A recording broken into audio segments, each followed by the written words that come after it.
Filling a fountain pen is fairly easy. If you buy a fountain pen from me, then you'll have to know how.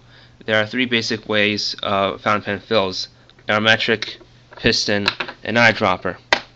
Now, of the pens I sell, four are aerometric: the Hero 616, the Wingsung 95, the Wingsung 322, and the Wingsung 2000. This is the Wingsung 95. I'm choosing this one to demonstrate because it has a clear ink sac.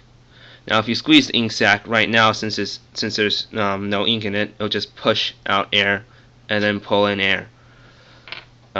This is some slightly blue-colored water in a vial. If you dunk the entire nib into the ink and a little bit of the section is the place where you hold the pen, and then you squeeze the ink sac now, it'll push out air and pull in ink. Do this a couple of times and it'll fill with ink, or in this case inky water. This little metal piece here that has on there is for convenience, so you can just squeeze that part, but if you want it to fill more, it's better to just pull off that piece when you're filling it with ink. And then you just screw on that barrel back, and then you're done, and then you can write. Now, the Wingsung 2000, which is a pen that another pen I sell, and if you're watching this video and you got a pen from me recently, you most likely got this one. This also has an aerometric, but this one is not see-through, and you can't actually remove the metal piece from the ink. You can't remove the metal piece from the ink sac. So you just have to push the little button here to depress and undepress the ink sac. So you just sink the entire nib and part of the section, just the tip of the section, into the inky water, and push the button a couple times, and that'll push out air and pull in ink. Now, since I filled these vials pretty full, 7 milliliters in this vial, which is kind of overfilling it because it's supposed to only be filled to 5 milliliters, you would probably be better off to first depress the ink sac before you sink the nib and part of the section into the ink, and then just letting that go, because otherwise the ink might overflow. That's most important if you have the Wingsung 2000, because it has a rather large nib. So what you would do is just push that button. If this is your first time filling in, the ink vial is really full, just push the button, hold it, sink it into the water, or ink in this ink, yes, and then you just let it go, and it'll pull in some ink, and then just push the button a couple more times, and then you'll refill your pen.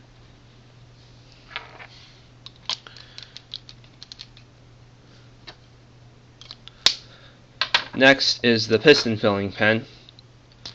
In the so-called fountain pen world out there, this will not be considered a piston filling pen, but that's a bit of complication that I won't go into right now. Basically, the ink sac in this case has a little piston in there, and there's a little bar here. If you pull it up, it'll pull the piston up, and then if you push it down, it'll push the piston back down. So what you do is fairly simple. You keep the piston all the way down, you sink it into the water or ink, and then you just pull the piston back up, and you probably want to push it down and pull it back up a couple more times, and it'll fill with ink, in this case water, bluish water.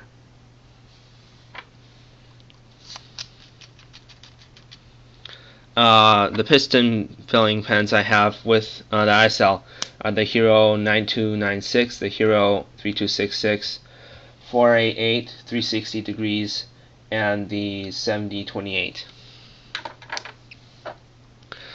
This is also a piston filling fountain pen, except it's called the Hero 257. Another one like this is the Hero 704.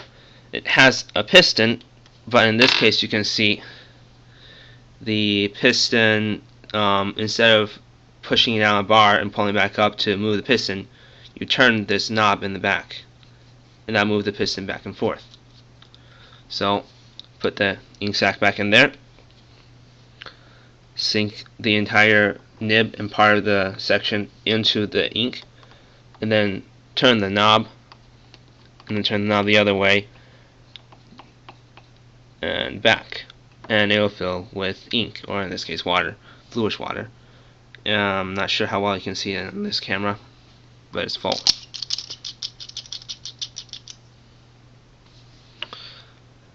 And the very last mechanism is an eyedropper.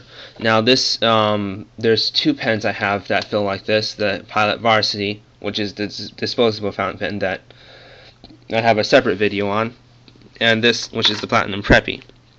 I only have 2 Platinum Preppies left for sale, so that probably might not show up on my website, Fountain Pens Muncie.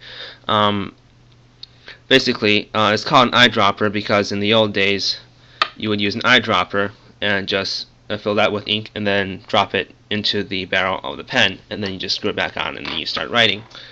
The advantage of this system is that it holds a whole lot of ink, a lot more than just the than either the aerometric or the piston, because it uses the entire barrel. The disadvantage is that you need to have an eyedropper. So here's an eyedropper with a little metal tip that some people call a syringe. Just use that to suck up the ink or bluish water and drop it into the barrel of the pen. You don't want to, if you can see right here, the barrel has threads. You don't want to get the ink above the threads. So that's about good. Now for the Pilot Varsity, this is a bit more complicated, but I have a separate video on that. Okay, and then just screw the nib back on, and you're ready to go. Now for the piston pens, I showed you how I remove the ink sac, but this doesn't really work for all the aerometric. In fact, it only works for the Hero 2000, in which you could just pull that off and then put it back on. But for the Wingsung, sorry, this is the Wingsung 2000. For the Wingsung 95, as you can see, this is just the ink sac is just entirely part of the entirely part of the pen, and you can't actually remove that. Now, in the fountain pen world at large out there, so to speak, the ink sac is called a converter. If you buy a fountain pen outside of, well, my store, then you'll hear it called such. That's because the fountain pen world at large is like the rest of the world at large, is becoming more and more disposable. So instead of having an ink sac, they have cartridges, little cartridges of ink. Let's see if I have one here. Okay, I found one. A cartridge like this. Basically, it's sealed at one end and has ink in it. What you would do with a cartridge is that instead of having this thing here, you would just plug in the cartridge. Oh, sorry, I think I was off screen. Instead of having the converter, the ink sac here, you would just take the cartridge, plug it in, and when it runs out of ink, you just pull it out, toss it, and then put another cartridge in. And that's really wasteful, and cartridges are really expensive. So, as a matter of principle and as a matter of cost effectiveness, I only sell the ink.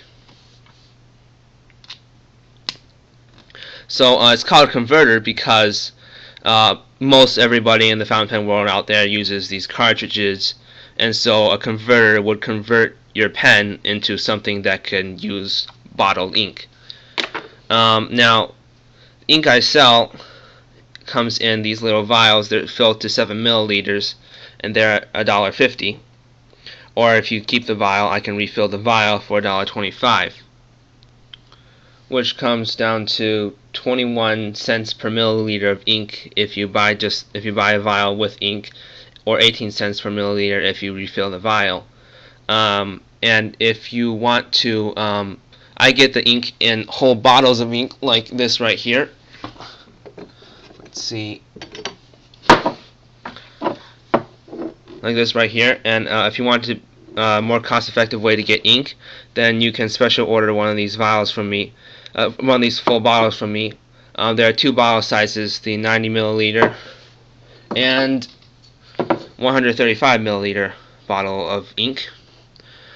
They both come down to about 14 to 15 cents per milliliter of ink, and depending on where I buy them from and what time it is, since these prices are sometimes variable on Amazon, then this